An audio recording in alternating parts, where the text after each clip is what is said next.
শ্রীমৎ চিন্ময় কৃষ্ণ দাস ব্রহ্মচারী সহ অন্যান্য ভুক্তভোগীদের যে মিথ্যা মামলা দিয়ে হয়রানি করা হচ্ছে, পাশাপাশি তারা যে কারাগারে আটকে রাখছে মিথ্যা মামলা দিয়ে, তাদের অনতিবিলম্বে মুক্তির আশা এবং আমাদের গোপীনাথ বাবাজির সুস্থতা কামনা সহ দেশ ও বাসীর সুখ এবং শান্তি কামনায় আজকের এই প্রদীপ প্রজ্বলন অনুষ্ঠান।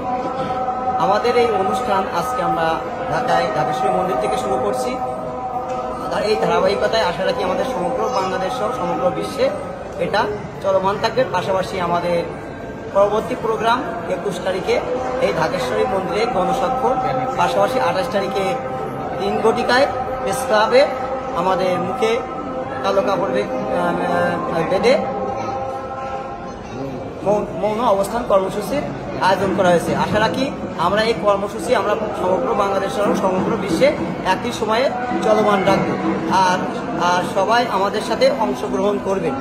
আমরা আরও বলতে চাই যে আমরা বাংলাদেশে হিন্দু, মুসলিম, বৌদ্ধ, খ্রিস্টান সবাই একে অপরের সাথে মিলেমিশে বসবাস করতে চাই এবং যেভাবে বসবাস করে যাচ্ছি এভাবেই যেন আমরা বসবাস করতে চাই, একে অপরের অনুষ্ঠানে অংশগ্রহণ করব। আমরা চাই শান্তি, আর পাশাপাশি আমাদের যে একটা মহল আমাদের বিরুদ্ধে চক্রান্ত করে এই যে আমাদের বরাবরের ন্যায় যে ক্ষতিগ্রস্ত করছে, আমরা আইন প্রশাসনের দৃষ্টি আকর্ষণ করব যেন যারা প্রকৃত দোষী যারা দোষী থাকবে তাদেরকে যেন অবশ্যই শাস্তি প্রদান করা হয়। পাশাপাশি আপনারা অবগত আছেন একজন অ্যাডভোকেটকে যেভাবে নির্মমভাবে মারা হয়েছে, সেও আমাদের ভাই, তাকে যে মেরেছে আমরা প্রকৃত অপরাধী শাস্তি আমরা চাই। আমরা কখনোই বলবো না যে অপরাধী শাস্তি চাই না, কারণ আমরা সর্বদাই শান্তির পথের প্রতীক। এরপরে আমাদের শ্রদ্ধাভাজন প্রদীপ দা আছেন, তিনি বলে আজকে আমাদের অনুষ্ঠানের সমাপ্তি ঘোষণা করবেন। ধন্যবাদ সবাইকে। এবং আজকে আমাদের গতকালই তাৎক্ষণিকভাবে ঘোষণা করার পরও যারা উপস্থিত হয়েছেন সবাইকে ধন্যবাদ জানাই।